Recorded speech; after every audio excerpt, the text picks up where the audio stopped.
पत्रकार अर्णव गोस्वामी की गिरफ्तारी और उनका 2 दिन से जेल में होना ये बताता है कि हमारे देश में शासन और प्रशासन अगर चाहे तो क्या कुछ कर सकता है। किस हद तक आम आदमी पुलिस और प्रशासन के सामने बौना साबित हो सकता है, इसका सबसे बड़ा उदाहरण हमारे समय में है अर्णव गोस्वामी केस। अर्णव गोस्वामी का उदाहरण ये बताता है कि जब इतने चर्चित पत्रकार के साथ महाराष्ट्र की पुलिस इस हद तक कानून की सीमा के बाहर जाकर मनमाना व्यवहार और बदतमीजी कर सकती है, तो आम आदमी की तो फिर बिसाती क्या है। महाराष्ट्र की रायगढ़ पुलिस ने 4 नवंबर बुधवार की सुबह अर्णव गोस्वामी और 2 अन्य लोगों को सुबह 6 बजे उनके घर से उठा लिया इसलिए कि पुलिस के पास अर्नब को गिरफ्तार करने के लिए कोई भी जरूरी परमिशन तक नहीं है, कोई वैध अधिकार तक नहीं है। मुंबई की पुलिस गुंडों की तरह अर्नव गोस्वामी के मुंबई स्थित घर सुबह 6 बजे पहुंची और उनके बीवी बच्चों के सामने उनको उठाकर ले गई, उनको धकेलते हुए, उनसे बदतमीजी करते हुए, उनको बेल्ट पकड़कर खींचते हुए।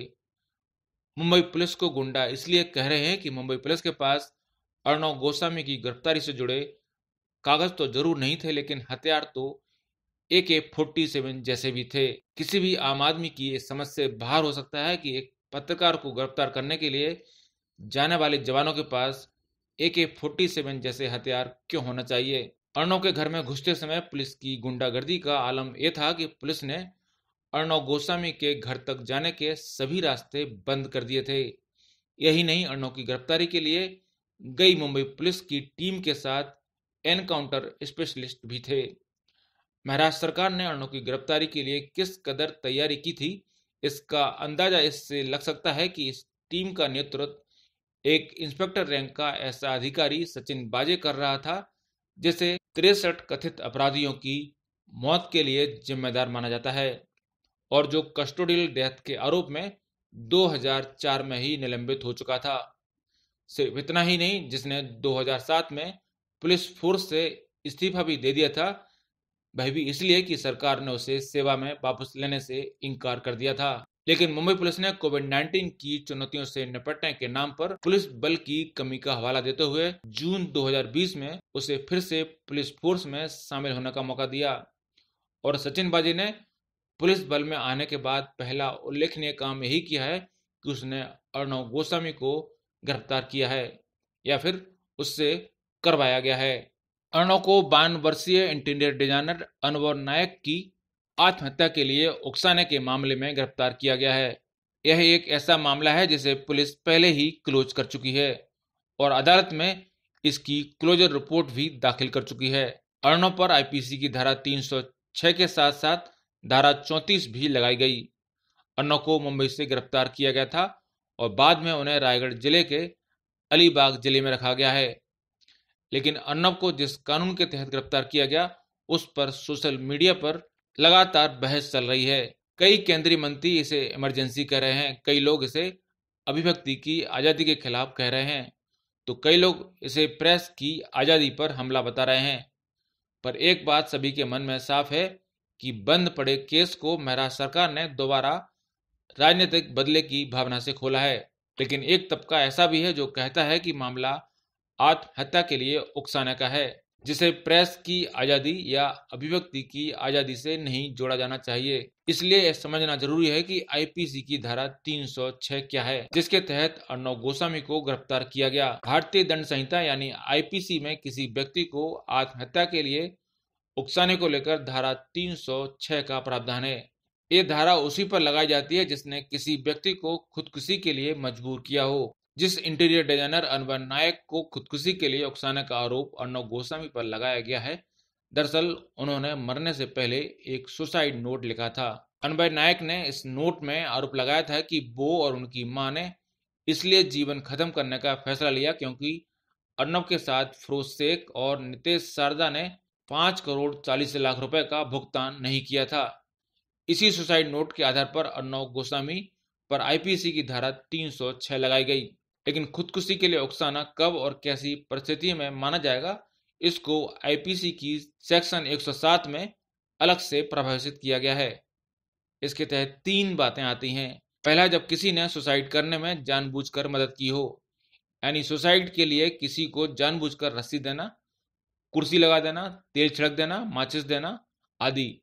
दूसरा, खुदकुशी के लिए षड्यंत्र में कोई शामिल हो। और तीसरा है सीधे तरीके से उकसाना।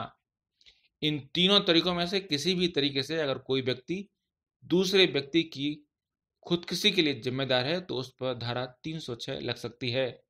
मामला साबित होने पर इसके तहत 10 साल के कैद की सजा का प्रावधान है और जुर्माना भी लगाया जा सकता है। इसमें पुलिस बिना वारंट के अभियुक्त को गिरफ्तार कर सकती है। ऐसे मामले में जमानत देने का अधिकार केवल कोर्ट को होता है, थाने को नहीं। जबकि आईपीसी की धारा 34 उन पर लगाई जाती है जिसमें कोई अपराधी दूसरों के साथ मिलकर एक सामान्य इरादे से किसी अपराध को अंजाम देता है। इस मामले में अर्नब के साथ 2 अन्य अभियुक्त भी हैं। इसमें देखा गया है कि धारा 306 के ज्यादातर मामले दहेज कानून में लगाए जाते हैं। इसमें किसी एक घटना को नहीं देखा जाता, उत्पीड़न का पूरा पैटर्न देखा जाता है। लेकिन अगर किसी ने जीवन में कभी अपमान नहीं सहा, कभी कोई गाली गलौज नहीं देखी और एक बार किसी ने उसे गाली दे दी या एक झपड़ मार दिया और इस वजह से कोई खुदकुशी कर ले, तो इस सूरत में गाली देने वाले पर धारा 306 नहीं लग सकती। सुप्रीम कोर्ट ने अलग अलग फैसलों में इस पर विस्तार से कहा है। इसलिए ये माना जाता है कि अगर हर दिन आप किसी को मानसिक रूप से प्रताड़ित कर रहे हैं, शारीरिक रूप से प्रताड़ित कर रहे हैं और इस वजह से तंग आकर किसी ने खुदकुशी कर ली हो, तो फिर प्रताड़ित करने वाले पर धारा 306 लगाई जा सकती है। दरअसल धारा 306 लगाने के लिए साक्ष्यों की जरूरत होती है। अमून मरने वाले के आखिरी शब्दों को डाइंग डिक्लेरेशन माना जाता है, यानी मौत के पहले दिया गया बयान। इस धारा में ऐसे बयान का बहुत बड़ा रोल होता है। तो दरअसल रायगढ़ पुलिस ने कोर्ट में सुनवाई के दौरान यही कहा है कि अन्वय नायक के सुसाइड नोट को डाइंग डिक्लेरेशन मानकर उन्होंने कार्रवाई की है। इस बारे में जाने माने अधिवक्ता अदीश अग्रवाल का कहना है कि section 32 of Indian evidence act के तहत सुसाइड नोट को डाइंग डिक्लेरेशन माना जाता है, लेकिन उसमें भी कई शर्तें होती हैं। इसमें देखा जाता है कि क्या खुदकुशी ही आखिरी रास्ता बच गया था, मरने वाले की स्थिति क्या थी, वह किस हालत में था, सुसाइड नोट में उसने क्या लिखा, जिसका नाम लिखा उसके पीछे वजह कितनी वाजिब है, सुसाइड नोट के कंटेंट में क्या है। ऐसे तमाम पहलुओं पर जांच के दौरान ध्यान देने की जरूरत होती है। और अर्नब गोस्वामी की गिरफ्तारी मामले में भी ये जानना जरूरी है कि सुसाइड नोट में क्या लिखा गया। इसके साथ ही ये जानना भी जरूरी होगा कि अगर अन्वय नायक को उनके काम के बकाया पैसे नहीं मिले तो पैसों की रिकवरी के लिए उन्होंने और कौन सा रास्ता अपनाया। पुलिस को जांच में ये सब भी साबित करना होगा कि अर्नब ने किस तरह से उन्हें प्रताड़ित किया, उन्हें डराया, धमकाया, गुंडे भेजे, क्या क्या किया। क्या अन्वय को अर्नब ने इस कदर प्रताड़ित किया कि खुदकुशी ही अंतिम रास्ता बचा था? इस बारे में ज्यादा बातें अभी नहीं मालूम है। पुलिस को जांच में कोर्ट के सामने ये सभी बातें विस्तार से रखनी होंगी। अर्नब गोस्वामी को इस मामले में सजा तभी हो सकती है जब इन सवालों के जवाब और सबूत जांच में पुख्ता तौर पर मिल जाएं। और सबसे बड़ी बात यह है कि एक ऐसे केस में कानून आपको रिकवरी केस फाइल करने की इजाजत देता है। पुलिस मनमाने तरीके से कोई केस नहीं खोल सकती जिसकी क्लोजर रिपोर्ट कोर्ट में दाखिल कर दी गई हो। अन्वय नायक मामले में ऐसा किया गया है या नहीं, पुलिस ने अब तक इस बारे में कोई जवाब नहीं दिया है। अर्नब गोस्वामी की गिरफ्तारी के मामले में यह बात सबसे ज्यादा अहमियत रखती है। यहीं पुलिस और महाराष्ट्र सरकार की मंशा पर सवाल उठते हैं। अन्वय नायक खुदकुशी के मामले में जांच एक बार पहले हो चुकी है, जिसके बाद 2019 में रायगढ़ पुलिस ने इस मामले को बंद कर दिया था। इस पूरे मामले में मजिस्ट्रेट ने पुलिस की 2019 की रिपोर्ट को स्वीकार भी कर लिया था। ऐसे बंद पड़े मामले में पुलिस को अगर कोई नए सबूत मिलते हैं तो कानून कहता है कि पुलिस को कोर्ट में जाकर उस मामले की दोबारा से जांच करने की इजाजत लेनी पड़ेगी। अनुमति मिलने पर ही दोबारा जांच शुरू की जा सकती है। बुधवार को अलीबाग के जिला न्यायालय में बहस के दौरान इस सवाल पुलिस से पूछा भी गया। कोर्ट ने अपने आदेश में कहा कि पहली वाली जांच को बंद करने की रिपोर्ट कोर्ट ने स्वीकार कर ली थी। ऐसे में पुलिस ने कोर्ट से दोबारा जांच करने की मांग नहीं की। पिछली रिपोर्ट को किसी भी अदालत में चुनौती नहीं दी गई है। सिर्फ एक पत्र लिखकर कोर्ट को जांच करने के आदेश के बारे में अवगत कराया गया था। रायगढ़ पुलिस ने कोर्ट को बताया कि उन्होंने 15 अक्टूबर को इस बारे में कोर्ट को चिट्ठी लिखकर अवगत कराया था। लेकिन कोर्ट से कोई इजाज़त नहीं ली थी। तो खुदकुशी मामले में दोबारा जांच शुरू करने की कोर्ट की इजाज़त नहीं होने पर पूरे केस की बुनियाद ही गलत साबित हो सकती है। जांच का ये पहलू सबसे अहम हो जाता है और यही वो मुद्दा है जहां जाकर महाराष्ट्र पुलिस और महाराष्ट्र सरकार की मंशा पर सवाल उठते हैं और महाराष्ट्र पुलिस और गुंडा तत्वों में अंतर करना मुश्किल हो जाता है।